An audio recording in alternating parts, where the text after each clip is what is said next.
pessoal, esse é mais um Andando por Porto Alegre, mês de março, só mulheres extraordinárias. Eu tô aqui com a Cacá, batom vermelho, bonitão, fiquei feliz. Primeiro andando que eu tô de batom, dei sorte, né? A Cacá tem 40, Cacá, é bom fazer 40? É bom fazer 40. Tô com 34, chegando aos 39. Duas filhas. Duas filhas. Formada em eventos na La Salle. Isso. E motorista de aplicativo. Isso, há 3 anos. Há 3 anos. Trabalho à noite.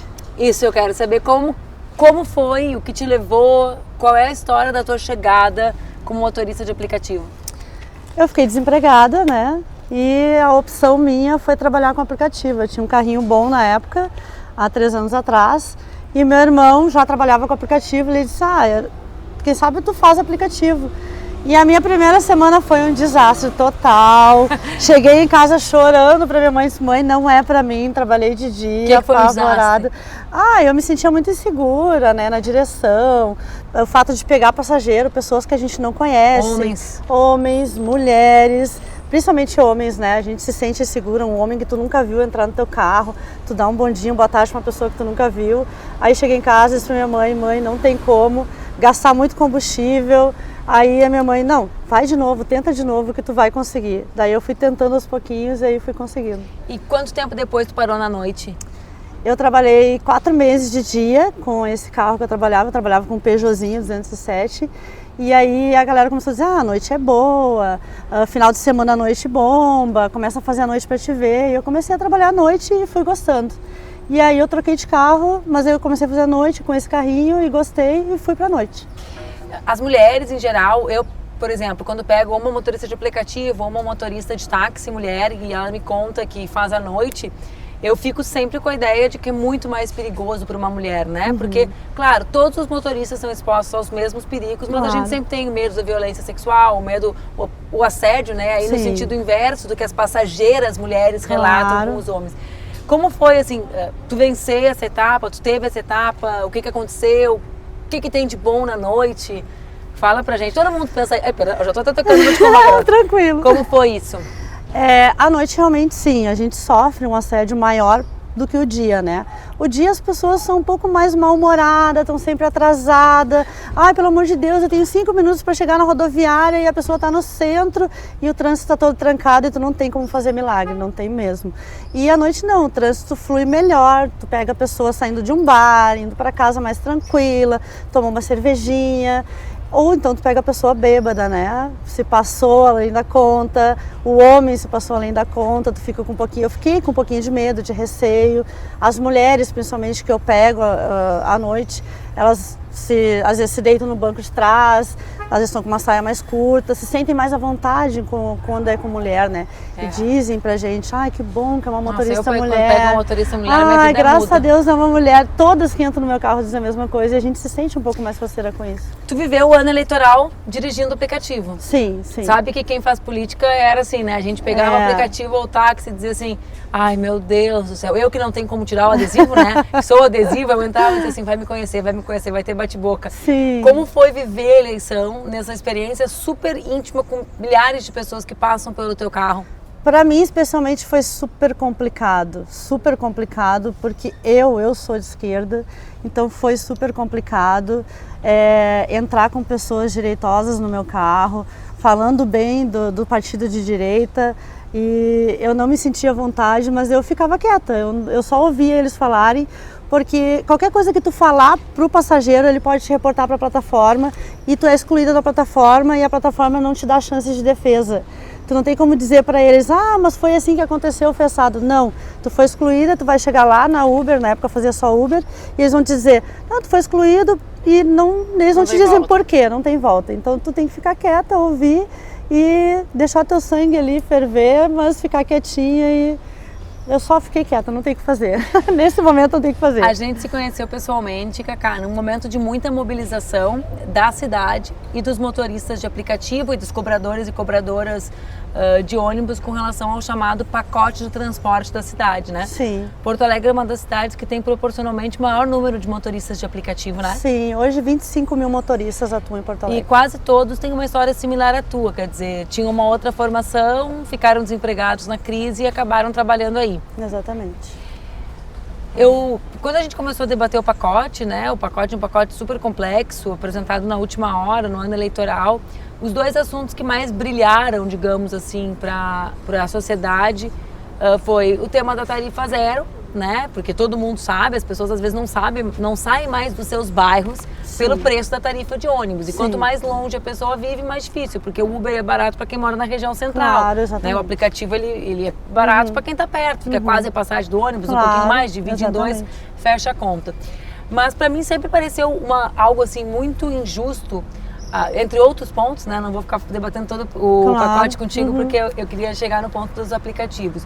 A ideia de que os trabalhadores devam ser responsáveis exclusivamente pela conta. Então, a taxação, ela sempre foi uma taxação que não enfrentava as empresas que lucram com o trabalho de vocês e acabava taxando exclusivamente vocês. Quer dizer, vocês iam perder o vencimento de vocês, né? E não, por exemplo, a Uber. Algumas empresas, alguns países do mundo, a Uber tem sido reconhecida como uma empregadora, né? Como uma empresa que tem que pagar tributos, tem que ter direitos. Como que tu recebeu a notícia e qual tu acha que poderia ser uma alternativa, né, para que as empresas assumissem uma responsabilidade e ao mesmo tempo os trabalhadores não fossem duplamente penalizados? Primeiro que eu acho um absurdo, né, a gente ter que pagar 28 centavos por quilômetro rodado. No meu caso, eu rodo 8 mil quilômetros a 9 mil quilômetros por mês. E eu tenho que pagar 28 centavos do que eu rodo para a prefeitura e a prefeitura repassar para as empresas de ônibus. Isso, aí eu já não concordo. Eu acho que teria que ser, então, e por que só os motoristas de aplicativo? Por que não outros modais de transporte, né? Por que não a van escolar? Por que não outros modais de transporte? Acho isso totalmente errado, né? Sair só da conta do motorista de aplicativo. Não concordo em nenhum momento com isso.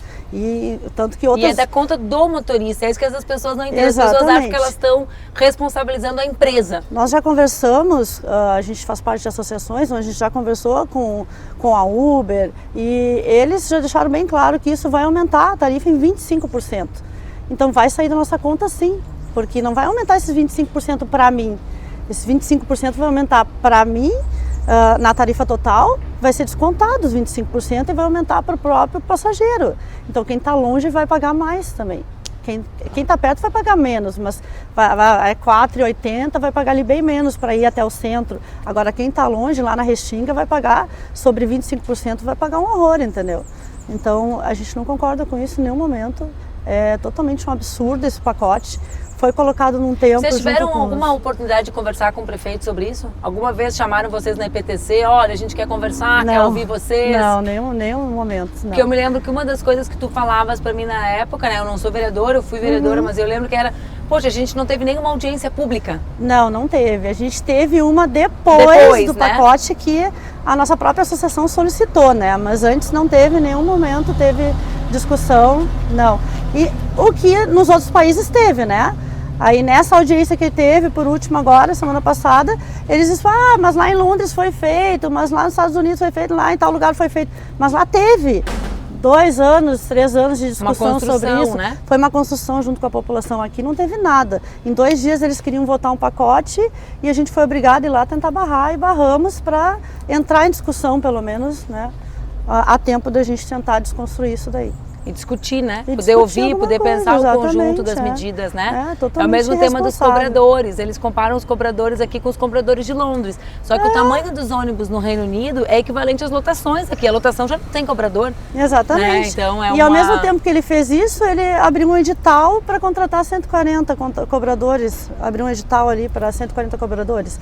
É totalmente contraditório tirar os cobradores e abrir um edital ali para 140 cobradores. E o tema de ser sempre na última hora, né? Quer dizer, não inclui a população, não envolve quem está o dia inteiro nisso. Em nenhum momento, porque a gente tem todo um trabalho feito com a Polícia Civil, com a Brigada Militar, eles têm nossos contatos, a gente sentou várias vezes para conversar com eles sobre segurança pública, diretamente com a Prefeitura, e em nenhum momento chamaram a gente para conversar em nada sobre esse pacote. Sabe o que eu queria te ouvir? É um outro assunto, mas que tem relação com a vida sobretudo das mulheres, né, motoristas de aplicativo. Quando a crise começou a acontecer e a gente viu a precarização, reforma trabalhista, retirada de direitos, muitas pessoas foram motoristas de aplicativo ou outros lugares que elas são autônomas, né? Então, na verdade, são elas, alguns acham, olha que máximo, a necessidade impôs a construção de uma alternativa de trabalho informal. Ontem eu estava lendo os números de São Paulo e fiquei muito impressionada, embora seja óbvio, quando a gente vê assim, claro. O número de crianças muito pequenas, com menos de 4 meses, matriculadas nas creches por causa da informalidade, né? Então, tu é uma trabalhadora informal, porque é tu contigo, sim, tu claro. ficou doente, tu não recebe, tu não tem férias, não tem 13º, para tu tirar o teu dia de férias, tu tem que fazer um pouquinho mais no mês anterior, um pouquinho mais no mês posterior. Como é a situação das mulheres trabalhadoras informais, portanto, nos aplicativos? O que tu nota disso, das mulheres que ficam grávidas e que tem que sair, né? Porque eu saquei lá que tu conversa com uma galera, fica o dia inteiro conversando, né? Vocês ficam ali, a gente chega na fila, todo mundo se conhece. Aqui, eu sei que aqui na Ipatura é um lugar de encontro dos motoristas de aplicativo, né? Quem não é motorista não sabe. Eu nunca passava aqui a vida inteira, feira, cidade, aí um dia, vamos nos encontrar onde? Ali no nosso ponto de encontro. Que ponto de encontro? Que é isso, cara? Tem um ponto de encontro aqui da galera que é motorista. À noite, principalmente, a gente se reúne aqui por ser um lugar mais seguro, né? Então tem uma colega que vem aqui, vende um lanche para nós, traz cafezinho, traz refrigerante e os motoristas se encontram aqui, dão uma conversada, param para descansar. Alguns tiram um ronco no carro para seguir trabalhando ou quando vêm de longe. Então aqui é o ponto de encontro dos motoristas de aplicativo, sim. Mas comentando sobre a questão da mulher, é muito complicado. As mulheres hoje, elas têm que contar ou com algum familiar para ficar com os filhos, né? Ou com o pai, muitas são separadas, né? Depende só da mãe, ou às vezes não tem uma família aqui. A questão da mulher é muito complicada mesmo, como tu falou. Ou tem escolinha ou não tem. Hoje a escola não é integral, né? Porto Alegre não tem escola integral, turno integral, tá de manhã, daí ela tem que, enquanto as crianças estão na escola, ela trabalha, volta, busca a criança, deixa com alguém, com algum vizinho, volta, trabalha à tarde. É bem complicado, bem complicado. Porque não tem nada de garantia, de direitos, de nada. E eu te pergunto isso por duas coisas, assim. Primeiro, porque tem gente que diz que é igual, né? É mimimi esse negócio que a mulher... A gente já é tudo igual, as duas, por exemplo, vai te olhar e vai dizer assim, tá lá Cacá de noite dirigindo carro, tá tudo igual, né? E na verdade tem um monte de coisas que a maior parte dos motoristas tem a mulher para dar conta em casa. Eu só trabalho à noite porque a minha mãe, eu moro nos fundos da casa da minha mãe, da minha casa, que é nos fundos, mas é no mesmo pátio que a minha mãe, então a minha mãe repara minhas gurias, né? Que na realidade eu tenho uma filha e a minha filha de sangue é a minha filha... que é a minha filha adotiva que mora comigo, que é minha sobrinha, né? Então, as duas moram comigo. Que idade elas têm? Uma tem 11, a minha filha, e a outra tem 8. E aí as duas moram comigo, então a minha mãe repara, meu pai repara. Tipo, pra mim vir agora, elas estão em casa, meu pai tá em casa, então é super seguro, é casa, é tudo trancado. Senão eu não teria como fazer essa mão toda de ir em reunião, fazer isso, fazer aquilo. Agora, quem não tem com quem contar... Não só dirigir, né? Lutar. A luta política tem um tempo, né? Ainda tem isso, né? A gente tenta se encontrar em outras Câmara vezes, de Vereadores. Criança na escola. Então que nem eu digo, de manhã eu não posso. Eu trabalho à noite, eu chego de manhã 4, 5 horas da manhã em casa, eu durmo até as 7 horas, acordo elas se arrumam, né, vão para a escola, levo às 7h30 para a escola, volto, durmo mais um pouco, 11 horas, 11h30 eu acordo, né, lavo a cara, escovo os dentes, vou lá, busco elas, trago para dar almoço, e aí se eu tenho que sair, saio, daí meu pai fica com elas de tarde, volto, ou então daí já faço o que tem que fazer e venho trabalhar de tardezinha. E aí a minha mãe já fica com elas. Mas é uma função, e tema, aquela coisa toda. Às vezes minha mãe ajuda com elas com tema. Ontem eu saí mais cedo, minha mãe ficou fazendo tema com a menor. Então é aquela função que só a mulher faz, não adianta. A minha filha mais velha, o pai não é presente. Porque tem isso, né? Porque a divisão não é igual. Exatamente. Né? Quando é igual, eu tenho um companheiro que divide tudo. As pessoas falam assim, tu que é demais. Não, não sou eu. Não. Todas as mulheres são que nem eu, só que elas não têm um cara que divide tudo. Exatamente. Olha como a gente pode ser quando tem alguém para dividir. Eu sou a prova disso. O meu irmão tem mais 3 filhos, né? Que é do outro casamento, e mais uma filha, 3 enteados e mais uma filha. Então ele também tem a outra vida dele, então não tem como, ele também não é presente na vida da minha sobrinha. Então ela veio morar com a gente por questões de escola, então ela tá lá com a gente, então a gente tem que cuidar, então é a gente que faz a questão da mãe, né? E a outra coisa que eu ia te perguntar é que muita gente vende a ideia de ser motorista de aplicativo ou de estar no mundo informal como paraíso. Então diz assim, é a galera que está empreendendo, a galera que está cuidando da própria vida, que não tem mais chefe, que não tem mais patrão, isso sim que é vida, né? E na verdade eu acho muito diferente, assim, eu vou conversando com vocês, eu entro ali sempre puxo um papo, eu ando de aplicativo, né? Algumas vezes a pé ou de táxi, em outras, aí eu escuto quem é. é o cara que ficou desempregado, que tem uma formação, que queria estar trabalhando na sua formação. Claro que gosta, se adapta, não se adaptam, tu te adaptou super bem, mas não é a vida dos sonhos, né? Não, é muito melhor do que viver na crise e no desemprego, óbvio. Eu particularmente trabalhava com eventos e gosto de trabalhar com eventos, mas não consegui nada na minha área. Continuo encaminhando currículos, né? Não consegui, mas continuo trabalhando com aplicativos. Eu gosto de trabalhar com aplicativos, eu gosto da galera de aplicativos. Eu me envolvi com associação, eu gosto de trabalhar nessa área, né? Mas eu prefiro trabalhar com eventos também, porque eu gosto de eventos, eu gosto do que eu faço, eu noto isso. do que eu me formei, né? Mas o mundo dos aplicativos não é só flores, gente. Não é tu sair ali, trabalhar 2, 3 horas, meu Deus, vou ficar rica. Não. É tu entrar num carro e tu trabalhar 8, 9, 10, 14 horas direto para te tirar um bom valor que vai pelo menos garantir que tu vai pagar tuas contas. E claro que às vezes a cara pode ganhar mais do que ganhava no trabalho, mas ele tá trabalhando 14 ou 15 horas, né? É o que um amigo meu que era motorista disse, ali a gente trabalha de acordo com a demanda. E outra coisa, né? Os aplicativos, a Uber no caso, desconta 25% do motorista, mas é tu que vai ter que fazer o carro. Né? Tudo no teu carro, né? A tua manutenção preventiva, tu vai ter que abastecer o teu veículo, teu combustível. Se tu tiver GNV, beleza, é um pouco menos, 40% ali que tu vai gastar de combustível. Agora, se tu for gasolina, vai... E quem aluga o veículo, né? Quem aluga que não tem ainda a despesa ali com a manutenção. Agora, quem não aluga e tem o próprio carro, no meu caso o carro é meu, a despesa é bem alta de manutenção. E se tu fosse pensar assim, Cacá, não só a Cacá, tu não é, a gente nunca é só uma coisa, né? Então, tu é mãe, tu é mulher, né? É a Cacá Lute como uma garota, é motorista de aplicativo, é formada em eventos, tem a tua vida, tem uma visão sobre a cidade. Se tu fosse pensar como é a Porto Alegre dos teus sonhos, dessa Cacá, que é tudo isso. A Porto Alegre dos meus sonhos com certeza seria com menos buracos e mais segura para as mulheres, principalmente. Hoje a Porto Alegre, de um modo geral, não só para as mulheres, mas para nós motoristas, hoje a cidade ela é muito insegura, tu não pode parar em lugar nenhum, né? Tu para numa esquina para pegar um passageiro, tu pode ser assaltado, independente de onde tu estiver. Então acho que ser mais segura para nós motoristas já está valendo a pena. Independente se é para homem ou para mulher, já está valendo a pena. Mais segurança para nós é o que está compensando hoje. Essa sempre é a última pergunta, mas tu começou a falar e eu queria, me ocorreu uma outra coisa, então vai ser diferente dos outros. Tu anda a cidade inteira, né? Sim. O tempo inteiro, todo o tempo, todos os cantos, todos os bairros.